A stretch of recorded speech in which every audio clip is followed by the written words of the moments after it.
नमस्कार, अमर उजाला की खास पेशकश बताइए विधायक जी में आपका स्वागत है। मैं हूं नीरज शर्मा। मेरे साथ में हैं अलवर के बानसूर से कांग्रेस विधायक और उद्योग मंत्री शकुंतला रावत, जो कि बड़ी बेबाकी से तमाम राजस्थान के अंदर उद्योग विभाग से जुड़े हुए जो काम हैं उसको कर रही हैं और लगातार प्रेस से रूबरू हो रही हैं। मंत्री जी, एक महत्वपूर्ण सवाल ये है कि आपने लंबे समय से कांग्रेस पार्टी के लिए काम किया, मंत्री पद मिला।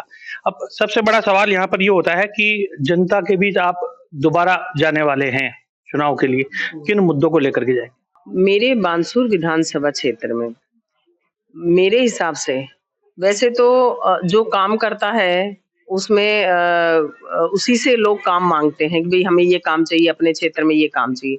लेकिन राजस्थान सरकार के मुख्यमंत्री महोदय ने सभी विधानसभा क्षेत्र में जो इस तरीके का ऐसा बजट, एक नया आयाम स्थापित किया है कि हर क्षेत्र में, चाहे शिक्षा का क्षेत्र हो, चाहे चिकित्सा का क्षेत्र हो, चाहे पंचायत का क्षेत्र हो, सड़क का हो, कोई भी मैटर हो, तो ऑल विषय ऐसे हैं कि किसी चीज की कोई कमी नहीं छोड़ी है। एक एक काम अगर मैं गिनाना चाहूं तो बानसूर विधानसभा क्षेत्र की एक बहुत लंबे समय से मांग चली आ रही थी कि बानसूर कस्बे को नगर पालिका बनाया जाए, जो कि 70 वर्षों में जब कस्बे में हम दुकान पे जाते थे, कभी भी कोई होली दिवाली राम राम करने, तो वो कहते हैं कि मैडम आज तक जो भी नेता आए झूठ बोलते रहे कि अब के चुनाव में हम बना देंगे नगर पालिका, अब की बार बना देंगे, लेकिन आज 70 वर्षों में नहीं बनी है तो हमने उम्मीद छोड़ दी है कि नगर पालिका नहीं बनेगी। मैंने कहा बिल्कुल बनेगी मेरी सरकार बनते ही। और जैसे ही हमारी सरकार बनी तो नया आयाम स्थापित हुआ कि हमने तुरंत प्रभाव से उसे नगर पालिका बनाया। बड़ा काम है एक नगर पालिका बनाना। फिर इतने दिनों से दुर्घटनाएं होती आती हैं, तो पेशेंट्स को लेकर के हमें जयपुर भागना पड़ता है। ये भी एक बहुत दिनों से बड़ी मांग थी हमारे बानसूर विधानसभा क्षेत्र की कि एक बड़ा अस्पताल बने और एक खुले क्षेत्र में बने दूर।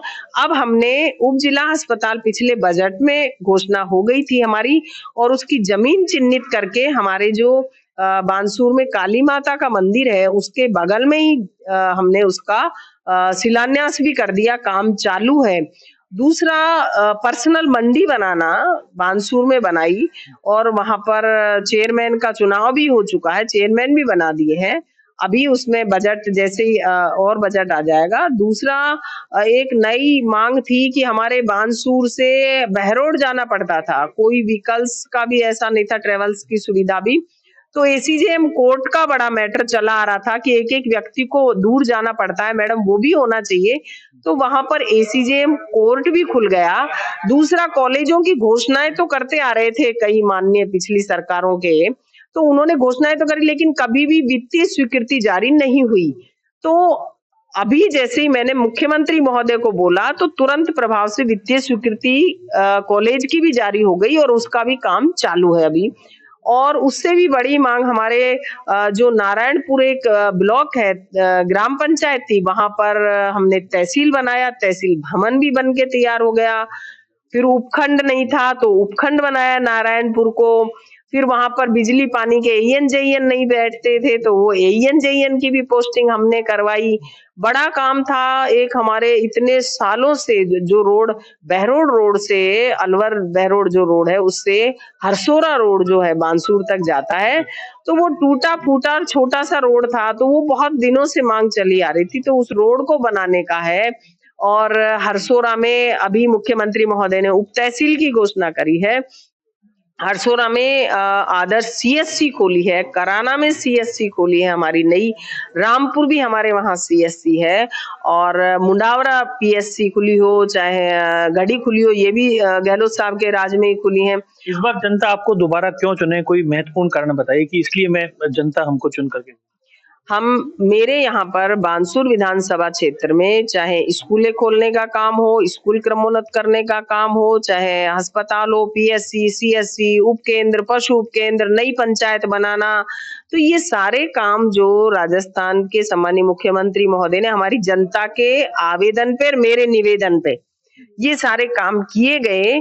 और जनता की मांग कभी खत्म नहीं होती है, क्योंकि मेरी जनता और मेरे में एक ये वो है कि हमारे बानसूर विधानसभा क्षेत्र का 36 कौम का आदमी हमारे वहां, मैं सबको अपना मानती हूँ। मैं पार्टी में इस तरीके से नहीं कि चाहे कोई ट्रांसफर पोस्टिंग हो, चाहे कोई कैसा भी काम हो, 36 कौम का आदमी, हर पार्टी का आदमी का सम्मान करती हूँ, मैं सबको अपना मानती हूँ।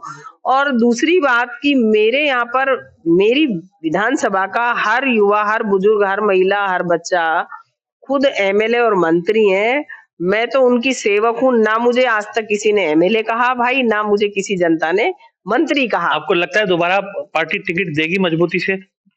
देखो, वो पार्टी हाईकमान का फैसला होता है। कभी भी कल के बारे में कोई भी इंसान कोई निर्णय नहीं कर सकता कि कल क्या होने वाला है, क्योंकि जिंदगी में और इस जीवन में कल कभी आता नहीं है और कल की बात कल पे ही डिपेंड करेगी। आज तक जो मेरा मानना है कि मेरे बानसूर की जनता का जब तक आशीर्वाद रहेगा तब तक रहेंगे। जिस दिन जनता कहेगी तो नहीं सही। अब की बार क्षेत्र में क्या मुद्दे रहने वाले हैं? किन मुद्दों को लेकर के जनता के बीच में जाएंगे?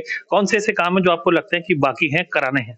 माँ कभी काम करने में कसर नहीं छोड़ती और माँ कभी घर में कोई कमी नहीं छोड़ती, तो मेरी तरफ से कोई कमी नहीं है। बाकी नए नए आयाम स्थापित करेंगे, हम बानसूर को 1 नंबर पे लाकर खड़ा करेंगे राजस्थान में। बीजेपी कह रही है अब की बार कांग्रेस को बड़ा नुकसान हो सकता है चुनाव में। आप कितनी मान के चलती हैं, कितनी सीटें आएंगी अब की बार? बीजेपी की जो सोच है कि भाई अब की बार हम आ रहे हैं, बड़ा खुश हो रहे हैं, लेकिन 1% मुझे कहीं नहीं दिखाई दे रहा है कि भाई बीजेपी आने वाली है राजस्थान में। क्योंकि चाहे भारत सरकार की योजना हो और चाहे पिछली इनकी बीजेपी सरकार की योजना हो, तो एक भी काम हम लोगों को नहीं दिया गया था। और दूसरा, किस मुद्दे पे आ रहे हैं, वो कौन सी बात के ऊपर आ रहे हैं? यहाँ हर क्षेत्र में राजस्थान के मुख्यमंत्री अशोक गहलोत जी के नेतृत्व में 4 साल में जो कांग्रेस पार्टी ने काम किया है, हमारी एक एक योजना, चाहे वृद्धावस्था पेंशन हो, चाहे बोना पेंशन, पालनहार, कोरोना में जो प्रबंधन रहा, देश के प्रधानमंत्री दूसरी पार्टी के होने के बाद भी उन्होंने हमारी राजस्थान सरकार की बड़ाई करी, मुख्यमंत्री अशोक गहलोत जी की बड़ाई करी। गहलोत साहब की जो चिरंजीवी योजना है, चाहे कोरोना में आप देखेंगे कि जिनके माता पिता की डेथ हो गई, उनके बच्चों को 2,500 रुपए पर मंथ दिए जा रहे हैं। बेटी जैसे ही 18 वर्ष की हुई, उसके खाते में 5 लाख रुपए आ चुके। और चिरंजीवी योजना में आप सोचिए कि दुर्घटना अगर होती है, उठाने वाले को भी 5,000 दे रहे हैं। अगर किसी की मृत्यु हो रही है तो उस विधवा औरत को भी 5 लाख रुपए दे रहे हैं तुरंत प्रभाव से। आपकी सीटें कितनी आएंगी? हमारी तो 150 से ऊपर सीटें आएंगी। चैलेंज है। अच्छा, दूसरा मैडम, कोई ऐसा काम लगता है जो आपको जो अभी तक नहीं हो पाया हो, करना बाकी है? हमारा कोई काम बाकी नहीं है। आगे हमारे क्षेत्र में नए आयाम स्थापित करने के लिए नए काम करेंगे, वो राज रहेगा। तो ये थी हमारे साथ में प्रदेश की उद्योग मंत्री और बानसूर से विधायक शकुंतला रावत। बताइए विधायक जी में आज इतना ही। अगली बार फिर मिलते हैं किसी और विधायक जी के साथ में। तब तक के लिए धन्यवाद। अमर उजाला अब आपके टीवी पर भी। अपने स्मार्ट टीवी पर YouTube पर सर्च करें अमर उजाला, चैनल सब्सक्राइब करें और देखें ताजा खबरें, वो भी HD क्वालिटी में।